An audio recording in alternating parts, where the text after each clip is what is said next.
Hello mga kabebs! It's me, Kabebang. Aalis muna yung kabebang ninyo kasama yung mga sister. Nagpatulong ako para magpa-check up. Kasi gusto ko may kasama ako. Nakasakay nga pala kami ng tricycle. Tatanong ko lang sana kay Doc, bakit hindi ako makatulog? 2 days na kasi ako hindi makatulog. Ewan ko ba? Siguro dahil mahilig ako sa kape. Sa totoo lang, kaninang alas 8 pumunta na ako dito kay Doc.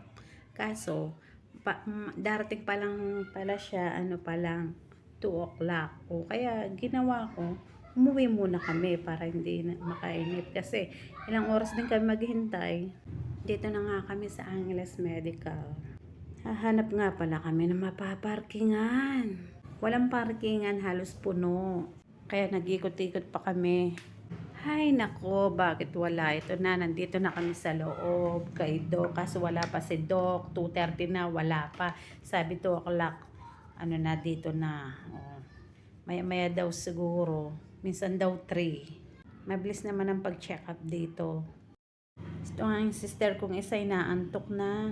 Mag-alas 3 na, wala pa rin siya. Kung hindi kami umuwi, di ang tagal namin naghihintay dito, ilang oras. At eto nga yung kapatid ko na nanaginip na, hindi niya alam, nakatulog na siya. Nauna pa nakatulog sa amin, akala niya nasa bahay na. Tapos na nga pala ako na-check up, hindi ko na pinakita sa inyo. At salamat naman po, naging okay ang lahat. Okay naman si kabebang ninyo. Uwi na kami. Dadaan lang kami konti sandali sa grocery para bibili ako ng kumiya. Sayang naman, total nandito na rin kami sa palengke, kaya dadaan na kami dito. At syempre dahil may nakita yung sister ko dito, nagutom sa nakita niyang mga naka-display, o kakain muna daw kami, magme-merienda. Pagkatapos kong bumili ng bihon, magme-merienda muna kami sandali. Alam niyo na, konting lakad lang, madaling magutom, dahil malamig, inaantok tuloy ako. Pina-order ko muna yung sister ko para may makakain kami.